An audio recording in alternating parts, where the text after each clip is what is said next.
కానీ భజనలో లేదు. మొన్న వాళ్ళైతే 2 చేతులు నేను ఎత్తినప్పుడు భజన చేస్తాను. ఆ పిల్ల వయసు అంతా ఆ పిల్ల వయసు ఆ చేతిలో 30,000 సరిపోను ఎంటే కూడి పెట్టదని ఏ పని వస్తుంది. I am hungry. Lunch, please arrange the lunch. I am talking, office time is over. Please arrange the lunch. I am too hungry. లాంటి ఒక గన్ను పట్టుకుని ఆ పాపట్లో నుంచి నీళ్లు కారిపోతా ఉంటాయి. బాగా దెయ్యం పట్టింది దానికి మళ్ళీ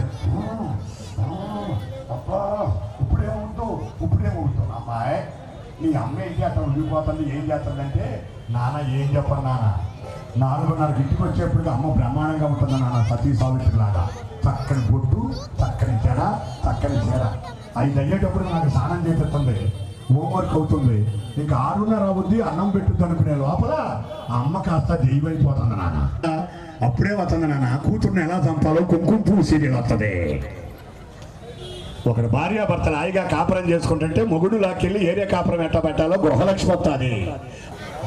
అందరూ బాగా ఫాలో అవుతున్నారు. కార్తీక దీపం మా పెద్ద మనవడు పుట్టినప్పుడు మొదలైంది. ఆడికి పంచికట్లు కూడా ఇచ్చారు. ఇంటర్మీడియట్ వస్తున్నాడు.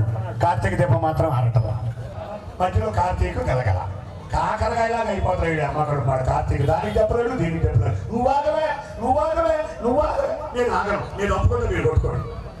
కొన్నాళ్ళు ఆగిందిలే అనుకున్నాం. మళ్ళీ మొదలైంది కార్తీక దీపం నవ వసంతం. అక్కడేమో మోనిత ఇక్కడేమో జోసన నీ పీక వాసన. ఎవరామి అసలు దీపం ఆమెకి ఎందుకు ఇచ్చారు? పెట్టమని అక్కడ కూర్చోమని బిడ్డను కూర్చోమని అక్కడ పెట్టాము. అక్కడ పెట్టి కూర్చో దీపాలు వెలిగించమా. విష్ణు సహస్రనామం ప్రతి ఇంటిలోనూ ఒక ముత్తైదు ఉంటే లలిత సహస్రనామ నామాలు 100 నోటికొచ్చాయి. శ్రీమాత శ్రీ మహారాజ్ఞి శ్రీమత్ సింహాసనేశ్వరి చితగ్నిగుండ సంభూత దేవకార్య దురంధర అని అత్తగారు పూజ చేస్తుంటే కోడలు పరవశించిపోయేది. నేను ఎప్పుడు అత్తనవుతాను, నేను ఎప్పుడు పూజ చేస్తాను. ఇప్పుడు అత్త లేదు కోడలు లేదు. అత్త ఏమో పైన ఉంది, కోడలేమో కింద ఉంది. పని మనిషి ఏమో మెట్ల మీద కొబ్బరి వేసి సంబంధం కోసం వెళ్తున్నాను. రా పెద్దమ్మ ఎదురు నా కూతురికి సంబంధం కుదురుద్దని ఎదురు పిలిచిన ఆ రోజులు ఎక్కడా? పని మీద బయటికి వెళ్తాంతో ఇది ఆడదో మగోడో తెలియకుండా కింద ప్యాంటు పైన సొక్కా తగలేసి మూతి గుడ్డ కట్టి వెళ్తుంటే దీని అమ్మగడు మాడు ఇది వచ్చిందిరా ఎదురు నా పని అవుద్దా అని వెనక్కి వెళ్ళిపోతున్న రోజులు ఎక్కడ? ఇంకా 4 నుంచో పెట్టండి. ఇంకా 4 ఉంటే కానీ బాగోదు నుంచోటానికి. అర్థం కదా మీకు? కూర్చోమంటే తెలవదా నీకే? ఎందుకు నిలబడ్డావు? ఏమంటే జరిగా కదా ఇక్కడ? ఏమయ్యా రవీంద్ర ఇక్కడ తెలుగే కదా ఈ ఊళ్ళో? తెలుగేనా భాష? మరి కూర్చోమంటే కూర్చోలేంటి? ఆపే పూజ ఆపేసాయి. ఇక్కడ కూర్చున్నాక మొదలు పెడదాం. మీరు కింద కూర్చోలేకపోతే దర్జాగా కుర్చీలో కూర్చోండి. లక్ష్మీదేవి భూమి పైన ఉంటాను అని ఆశపడిందట. నన్ను వదిలి వెళ్ళొద్దు లక్ష్మి అన్నాడట. ఒకనాటికి అడిగిందట, స్వామి మీరేదో అన్నారు ఆనాడు, నాకు వరం ఇచ్చారు అంటే, ఓ వెళ్ళి భూలోకంలో ఉండు లక్ష్మి అన్నాడట తన భార్య. అలా చెల్లు కప్పుకొని బయలుదేరి వెళుతుందట. వెళ్ళే ఆమెకి ఆలోచన వచ్చిందట, భర్త వెళ్ళమన్నాడు, నేను వెళుతున్నాను, నేను ఎక్కడ ఉండాలి అని ఆలోచించిందట. తను అడిగితే భర్త కోపడతాడని, నారదా నీ తాతయ్యని అడగవయ్యా, నన్ను భూలోకంలో ఉండమన్నాడు, ఎక్కడ ఉండమంటాడో కనుక్కో. అప్పుడు చెప్పాడట, 5 చోట్ల ఉండమని మీ నాయన మన భూమిలో. ఎక్కడెక్కడో చెబుతున్నాను, శ్రద్ధగా వినండి. అందరికీ అందుబాటులో ఉండాలి. అయితే మారేడు దళంలో ఉండు.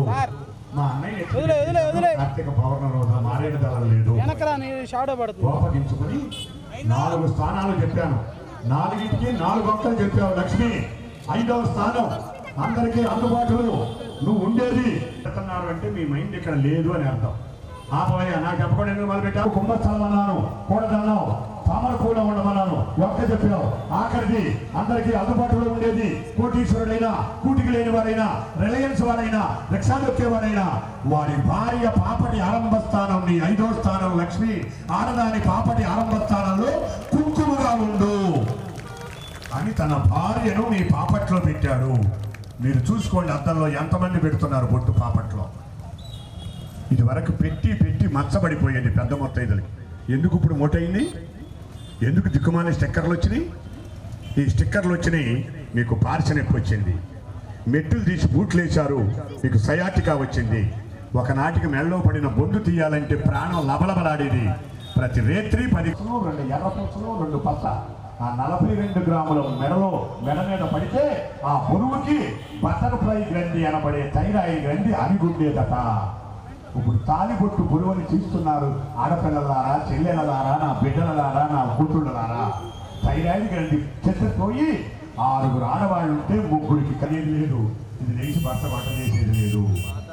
ఇలా అయిపోయింది హిందూ ధర్మం.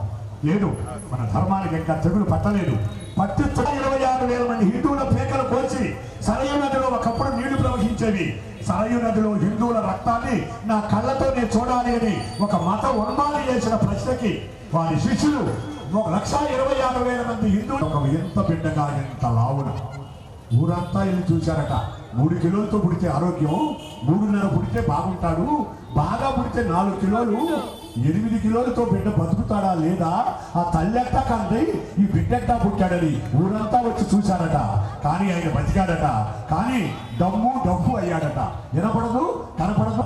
ఏమయ్యా నువ్వు ఎందుకు వచ్చావంటే, నా పేరు రామానంద తీర్థ, అయోధ్య రాముడి మందిరం గురించి నేను మీకు సాక్ష్యం చెప్పడానికి వచ్చానన్నాడట. జడ్జి 6 పక్కపక్క నవ్వారట. ఓరి పిచ్చోడా, కళ్ళున్న వాళ్ళు చెబితేనే చల్లటలేదే, కళ్ళు లేని నీ సాక్షి మాకెందుకు రా అన్నారట. వదలకుండా వాళ్ళ హేళన పట్టించుకోకుండా 128 సార్లు 42 సంవత్సరాలు కోర్టు చుట్టూ తిరిగాడట, ఒక్కరోజు కూడా మిస్ అవ్వకుండా. ఆఖరికి నువ్వేమంటావు, నీ సాక్ష్యం చల్లదు, నువ్వు గుడ్డివాడివి అని హేళన చేస్తే ఈ పక్కన లెఫ్ట్ నుంచి 6 అయోధ్య హిందువులదే, జై శ్రీరామ్, సుప్రీంకోర్టు తీర్పిచ్చిందట. ఒక మహానుభావుడు వచ్చి గుడి కట్టి బాలరాముడిని అక్కడ కూర్చోబెట్టాడట.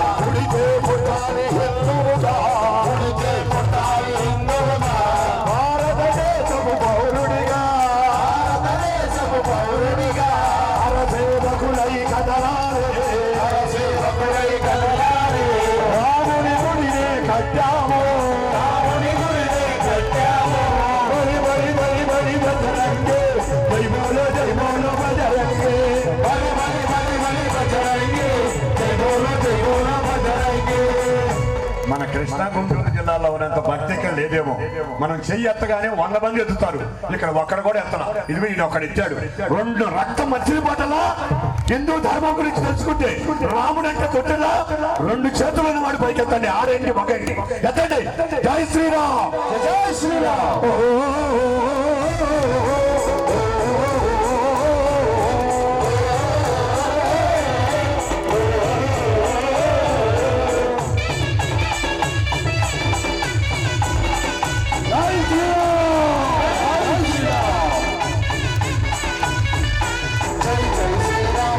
జై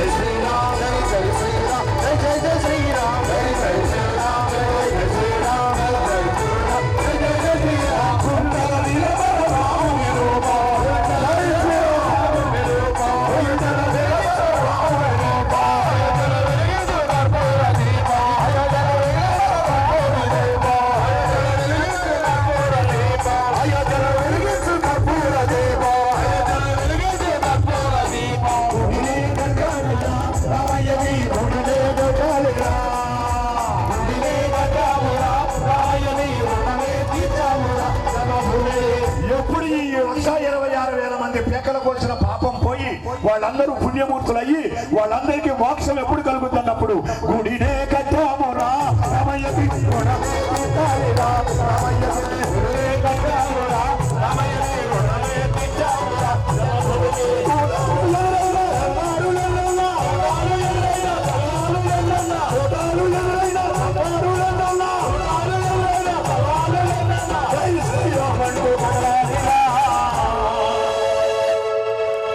రాముడి రుణమే తీర్చాలిరా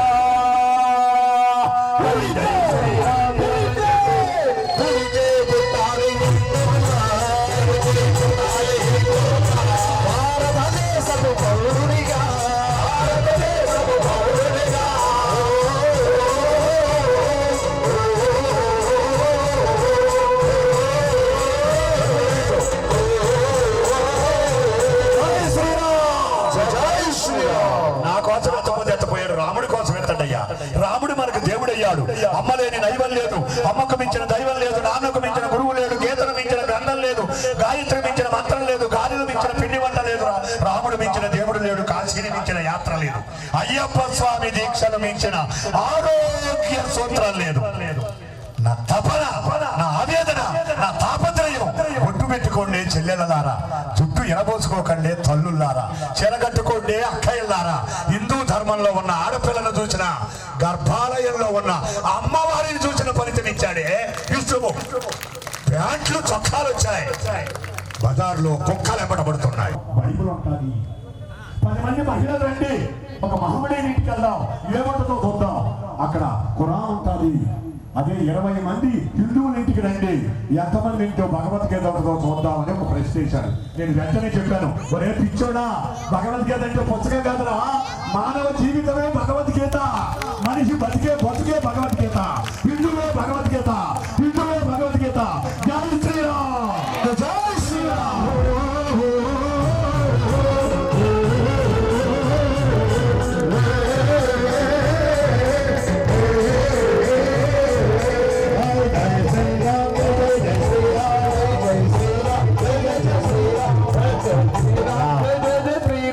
మా పిల్లల్ని ఎలా పెంచుకోవాలో మాకు తెలీదా, నువ్వు చెప్పొచ్చావా అని నేను అన్న మాటకు కోపంతో నన్ను కొట్టండి, కానీ నేను మాత్రం ఒకటే చెబుతాను, మన మతాన్ని పూజించాలి, పరాయి మతాన్ని గౌరవించాలి. జై శ్రీరామ్. ఏం చెబుతున్నారు చాలా మంది, వాళ్ళని అదంటున్నారు ఇదంటున్నారు, రోడ్డు మీద కొంచెం పిచ్చి స్టేట్మెంట్లు ఇస్తున్నారు. పిచ్చి స్టేట్మెంట్లు తప్పు. మన గురించి నువ్వు మాట్లాడుకో, పరాయి మతాన్ని గురించి నువ్వు అక్కర్లేదు, వాళ్ళు ఎవరో నీకు అనవసరం. మన మతాన్ని గౌరవిద్దాం, చెప్పండి అంతా, మన మతాన్ని పూజిద్దాం, మన మతాన్ని పూజిద్దాం, పరాయి మతాన్ని గౌరవిద్దాం, పరాయి మతాన్ని గౌరవిద్దాం. శంకర భగవత్పాదులై పుట్టిన కాలడిలో పుట్టిన మహారాజు 4 పీఠాలు పెట్టి 32 హిందూ ధర్మానికి నేను ఏదన్నా చెయ్యాలి అని 4 పక్కల 4 పీఠాలు పెట్టి ఆయన మాత్రం 32 కాలధర్మం చెందిన మహానుభావుడు, జగద్గురువులు ఆదిశంకరాచార్యులు పుట్టిన దేశం మనం. ఒక బ్రిటిష్ రాణి ఎలిజబెత్ ఓల్డ్ అనబడే ఒక మహిళ పురుషులంటే ద్వేషంతో పురుషుల మీద కక్ష కట్టి, అమ్మా నువ్వు మీ అమ్మ చనిపోయింది, నువ్వు ఇంగ్లీషు ధరని, ఈ రాష్ట్రానికి రాజుని, నువ్వు ఒక్కదానివే నా కూతురు, ఈ రాష్ట్రానికి నువ్వు ఏలుబడి చేసి రాణి అవ్వాలి, పెళ్లి చేసుకో బిడ్డలు పుడతానంటే నో, నాకు పురుషుడంటే అసఖ్యం, నేను పెళ్లి చేసుకోను, ఇలాగే రాణిగా ఉంటానని చెప్పి బ్రహ్మచర్యం తీసుకుని రాణిగా ఉంటుందట ఒక బ్రిటిష్ రాణి ఎలిజబెత్ హోల్డ్ అనే వ్యక్తి. అలా బాల్కనీలో కూర్చుందట, ఒప్పుకుంటూ తన మనసు చెలించిపోయిందట.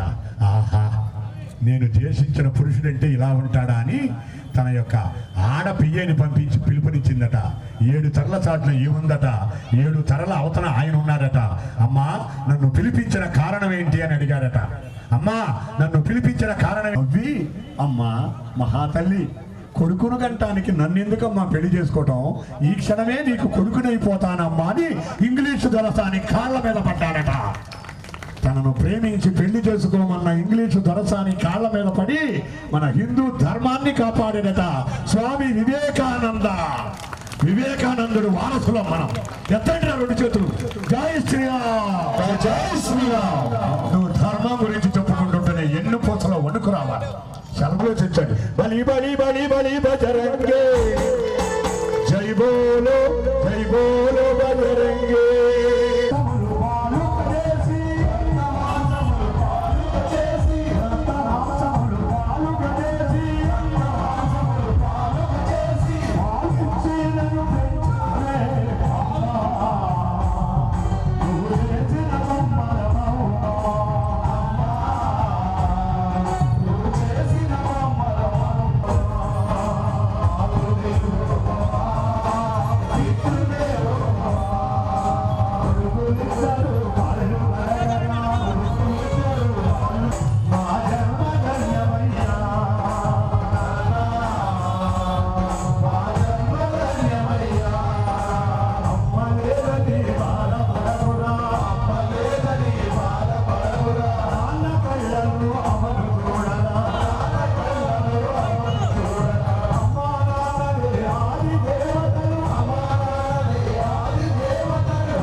అమ్మ అవుతాడట.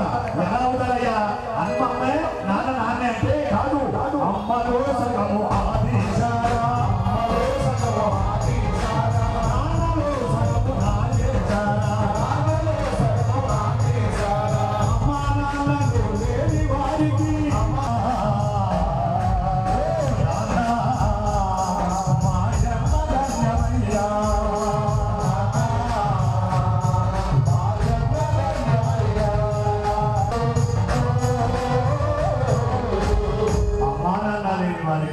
దైవం అంటున్నాడు. అన్నట్ట అమ్మ అవుతాడు అనుకుంటున్నాడు. అమ్మలో సగమా, నాన్నలో మా అమ్మకి నాకన్నా ముందు పుట్టాడు. ఏమయ్యా నువ్వు ఇంజనీర్ కాదు? అవునండి. మీ తమ్ముడు కలెక్టర్గా చదువుతున్నాడండి. మీ చెల్లెలు, మా చెల్లెలు ఆల్రెడీ ప్రొఫెసర్ అయ్యిందండి. మరి మీ పెద్దన్నయ్య ఉండాలా? మా పెద్దన్నయ్య సొంతమవుతాండి, ఆయన పెద్దగా చదువుకోలేదు, ఇంటికానే ఉండాలండి. పక్కన పెద్ద పెళ్ళిళ్ళు కొట్టాడట. యాదావా మీ పెద్దన్నయ్య సొంతమవుతా 6వ తరగతిలో 3 కన్నా మంచి మార్కులు కడుపులో పోస్తూ ఉంటే, అప్పుడు 3 కొడుకులు పుడితే 3 ఎకరాల పొలం ఉంటే 3 ఎకరాల పొలంతో 3 బిడ్డలు ఎలా పెంచుతారు, పుట్టేది ఎలా పెంచుతారు అని 6వ తరగతిలో వచ్చిన మార్కులు మర్చిపోయి ఎలా పెద్దోడా ఏమైంది నీ పరీక్ష అంటే 6వ తరగతి కాదు. ఏమనుకున్నారా? అమ్మలో సగము సగమురా, అమ్మలో సగము సగము సగమురా, నాన్నలో సగము సగము సగమురా,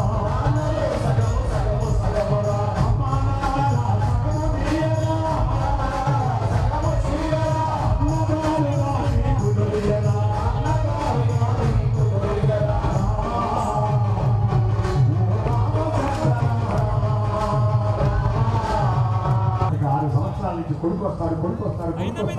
నేను నాగరంతో ఈ పద్ధతిని ఇస్త్రీ చేస్తున్నానంటే నేరేడుకాయ గుడి పెడతానమ్మా అని అనాథ శరణాలయం దగ్గర తీసుకెళ్ళి నేరేడు కూర్చోబెట్టి ఇక్కడే కూర్చోమ్మా ఖాళీ చేస్తానని వెనక నుంచి శరణాలయంలోకి వెళ్ళి మా అమ్మకి చెప్పబాకండి 3 ఏళ్ళకి సరిపోయిన డబ్బులు పెడుతున్నాను, 1,12,000 మా అమ్మకు ప్రత్యేకమైన గదిచ్చి ఒక సర్వేంటుడు పెట్టండి. అయ్యా వెళ్ళిపోయాడా? ఆడి కోసమని పిడకలమ్మి, పాలమ్మి, బియ్యమ్మి అయ్యా 3,000 దాచానయ్యా, 500 ఇచ్చి పంపేవాడయ్యా, చెప్పకుండా వెళ్ళిపోయాడయ్యా అని మోసం చేసి వెళ్ళిపోయిన కొడుకును చూసి డబ్బులు ఇవ్వలేకపోయాడని ఏడ్చే తల్లులు ఉన్న దేశం మనది. ఈ అయ్యప్ప స్వామి పూజలు మొదలైనాక ఇంటికి ఉడకన కుక్కమూర్తి పిందల లాంటి నాన్న అది పూజ చేస్తాడంటమ్మా. చిల్లిస్తే తప్పంట. చాగంటి కొడుకురావు చెప్పాడంట. ఏమని? పూలు తీర్చు హిందూ ధర్మానికి అని చెప్పారు. మీరు చేసినట్టుగా ఆఖరికి గుడిలో అర్చకులు కూడా సార్ ఒక బంతి పూజ ఇచ్చి 10 మంది నెత్తినేస్తున్నాడు. అంటే ఈ పూజించినట్టు మీరు కూడా చీరిపోయింటారని ఆశ్చర్యపోయింటారు అనుకుంటే సాయంత్రానికి రేకులు వదిలేస్తుంది గులాబీ. అయ్యో కొన్నాం, చెట్టును కోసాం కనుక చెట్టుని అట్టి పెడదాం అనుకుంటే 1 రోజు ఉంటుంది, కోస్తే 7 గంటలు ఉంటుంది. కొయ్యకుండా చెట్టునుంటే ఈ 24 గంటలు ఉంటుంది. 24 గంటల తర్వాత రేకలేమో నేలపాలు, తొడిమేమో చెట్టు పాలు. అగస్త్యుడు గులాబీ పువ్వుకి ఇచ్చిన శాపం, జగద్గురు శంకరుడు వరం. తాతయ్య చామంతి పువ్వును నెల అట్టి పెట్టావు, బంతి పువ్వును 2 నెలలు అట్టి పెట్టావు, మల్లె పువ్వు పెట్టుకున్నట్టు వెళ్తే ముసలమ్మైనా పురుషులైనా ఆ వాసనకి వెనక తిరిగి చూడండి మగోడి తల్లి. నువ్వు ఊడిపోయినా కూడా వాడిపోవు, ఊడిపోయినా సరే భగవంతుడు పాదాల దగ్గరికి నువ్వు వెళ్తావు. నేనైనా తాతయ్య ఇంకెవరికన్నా ఉందాం ఆశించాలంటే అంటే 2 ఉందమ్మా. 64,000 జీవరాశుల్లో చీమ నుంచి, కుక్క నుంచి, పంది నుంచి, ఎద్దు నుంచి, వాగు నుంచి, గడుగు నుంచి, గద్ద నుంచి, దాని నుంచి ఏడుగు వరకు ఉన్న 64,000 జీవరాశుల్లో 2కి మాత్రమే వదిలిన పీల్చిన ఆక్సిజనే తల్లి. ఎవరికి? ఒకటి పసుపు ఆవు, నీకు పూజనీయమయ్యింది, గోవయ్యింది. 2 హంస, జాతీయ పక్షి అయ్యింది హిందువులకి. మీరు ఎవరన్నా చూశారేమో? నాకు 70 ఏళ్ళు వస్తున్నాయి, ఇంకో సంవత్సరం ఆగింది అంటే 69 నిండినాయి. నా జీవితంలో ఇంతవరకు నేను హంసను చూడలేదు. మీరు చూసారా? హంస ఎవరికి కనపడదు. జాతీయ పక్షి, దేవతా పక్షి. చెప్పేది విని నాకు ఆశీర్వాదం ఇచ్చిన మీ సంస్కారానికి నేను శిరస్సు వంచి నమస్కరిస్తున్నాను. పూలు చీల్చి పూజ చేయడం అనాగరకం. డాన్స్ వేయండి, డాన్స్ ఆనందంగా వేయండి, నెల్లాయి పాటలకు కాదు. ఆడోళ్ళు కూడా వచ్చి బిగులు బిగించి, పంజాబీ డ్రెస్సులు బిగించి చందమామ అని బ్రహ్మచర్య దీక్షలో ఉన్న స్వాముల మధ్యన ఆడోళ్ళతో డాన్స్ నేర్పిస్తున్నాడు ఈ భయం చేసేవాడు. ఏం చేయాలి? అర్థం చేసుకోండి. నేను తప్పు మాట్లాడితే క్షమించండి. మీ బిడ్డలాగా ఆదరించండి. నేను తప్పు మాట్లాడితే ఇంకోసారి నన్ను పిలవబాకండి. నీ చెప్పదలుచుకుని చెబుతాను. హిందూ ధర్మం కోసం నేను బతుకుతున్నా. ఆ ధర్మాన్ని మనం కాపాడాలి. మీరు మీరు మీరు చెప్తా పరాయి మతాన్ని గౌరవిద్దాం. జై శ్రీరామ్. జై శ్రీరామ్. అందరూ చర్చలోకి ఎత్తండి. ఏడుకొండలవాడ వెంకటరమణ గోవింద గోవింద. తిరుమల తిరుపతి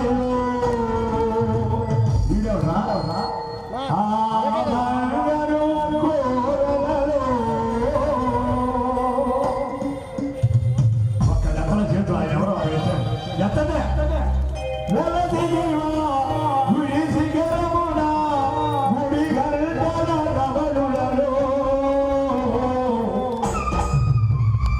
అదిగో చూడండి ఎక్కడున్నాడయ్యా? ఎక్కడ కొండ మీద ముడి శిఖరమున ముడి గంటల రమణులలో శిలగా వెలిసా.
బతుడు పట్టుకోమన్నాడు రెచ్చిపోతాడు వదిలిపెడితే కొట్టుకోరాడు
మన జీవితంలో వెనకెళ్ళిపోతున్నాం. చూడండి ఎంత ప్రశాంతంగా ఉందో సభ. జరిగే సన్నిధానంలో జరిగే పడిపూజతో బేరీ చేసుకోండి, కరెక్ట్ గా సరిపోయి తీరుతారు. నువ్వే కానీ ఈ శబరిమల వెళ్ళడానికి మాల వేసుకోగానే నీకు దేవుడికి మధ్యన ఒక గ్రహం వచ్చేస్తుంది. ఏంటి గ్రహం? ఈడే దిక్కుమాలిన గ్రహం. ఏది జరగకపోతే లేని గ్రహం నీకు పడుతుంది. తప్పదు, భరించాల్సిందే. గురుస్వామి మమ్మల్ని అంతా మాదే, మీ దగ్గర ఏమి తప్పు లేదు. గురుస్వాములు అనే వాళ్ళకి చెప్పను నా నోటి 500 కాగితాలు, 1000 కాగితాలు, 2000 కాగితాలు, గులాబీ రంగు కాగితాలు, ఆంధ్రా నుంచి వచ్చే ఇరుముళ్ళలో కాగితాలు పడిపోతున్నాయని ఆ ఇరుముళ్ళు ఓడదీసేటప్పుడు టెంట్ అయ్యి కాలు మడ తీసుకొచ్చుని అవి తీసుకుని వస్తున్నారు. ఉండి దొంగలు బయలుదేరారు. మన మధ్యన చాలా మంది ఉన్నారు. మీ ఊళ్ళో ఉన్నారో లేరో? ఇలాంటి వాళ్ళకి ఏ గతి పట్టుద్దని మా గురువు గారిని అడిగితే చెప్పాడు 16 ఏళ్ల నాడు. ఒరే వద్దులేరా అన్నాడు. కాదు గురువు గారు, మీరు చెప్పాల్సిందే అన్నాడు. ఒరే విష్ణు సొత్తు ఎవరన్నా తెలిసి తింటే కులనాశనం అయిపోతుందిరా.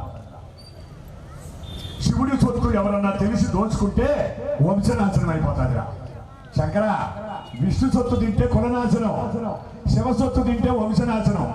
వీళ్ళిద్దరికీ పుట్టిన అయ్యప్ప స్వామి సొత్తు ఎవరైనా తిన్నాడంటే సర్వనాశనం అయిపోతారా. సర్వనాశనం అని చెప్పాడు. గుర్తు పెట్టుకోండి. కుంటోళ్ళకి సైకిల్ ఇస్తున్నావు, నువ్వు ఎవరివయ్యా? అది ఉండి పట్టుకున్నప్పుడు గురుస్వామి చెబుతాడు, ఇది సాక్షాత్తు శబరిమల ఉండి, కన్యస్వామి ఇరుముడి సంచి కాదు. ఉండి నీ కోరికలు తీరాలంటే, నీ బిడ్డకు పెళ్లి అవ్వాలంటే, నీ కూతురుకు సంతానం కలగాలంటే, నీకున్న పట్టంటు జబ్బు పోవాలంటే, నువ్వు 50 ఏళ్ళు ఎప్పుడు నిండుతాయి, నువ్వు ఎప్పుడు శబరిమల వెళ్తావు, నీకు ఆ జాతకం ఉందా లేదా, ఆయుష్ ఉందా లేదా, నేను చూడగలను లేను, ఈ 500 కాగితం వేయటం వల్ల నేను ఆ 50 ఏళ్ళకి వెళ్తానేమోనని తన తీరని కోరికలు కోరుకుని అది ఉండి అనుకుని దాంట్లో వేసిన డబ్బులు దానికి కక్కుర్తి పడితే ఆ మహానుభావుడు కరుణామయుడు కాంతి స్వరూపుడు అలా ఎత్తేస్తాడు పైకి. నువ్వు నటిస్తున్నావని తెలిస్తే అక్కడే వదిలేస్తాడు, నలుగురికి చచ్చిపోతావంతే. అంతే. 2 గ్రాములు మా మేనమావ దగ్గరికి వచ్చిన మోస్తూ 30 జీతంతో మొదలైంది నా జీవితం. మొదటిసారి శబరిమల వెళ్ళడానికి 127 రూపాయలు బస్సుకి 9 రోజులు యాత్ర.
చక్కగా 18 మెట్ల పైన కోరుకున్న వీరాది వీరుని చూస్తూ దేవుడు వచ్చినాడు అయ్యప్ప స్వామి.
స్వామి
అయ్యప్ప స్వామి వారిని ఆహ్వానించుకుంటూ స్వామిరా అయ్యప్ప రావా చక్కటి తరపడుతుంది.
స్వామి నేరుగా ఎక్కడికి వచ్చాడు స్వామి?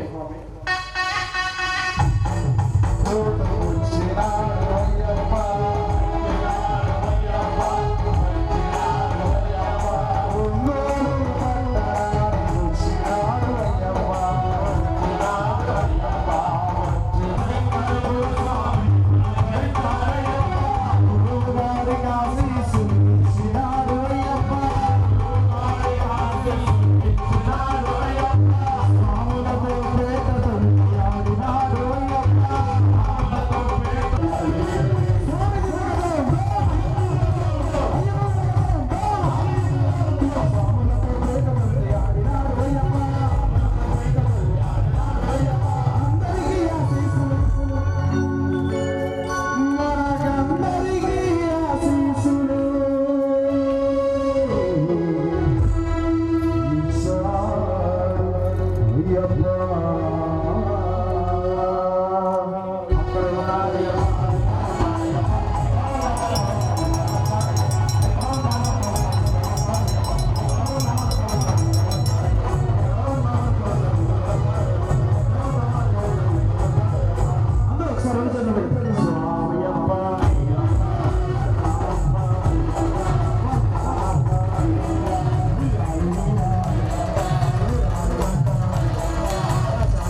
ఒక తలుపు తీయి.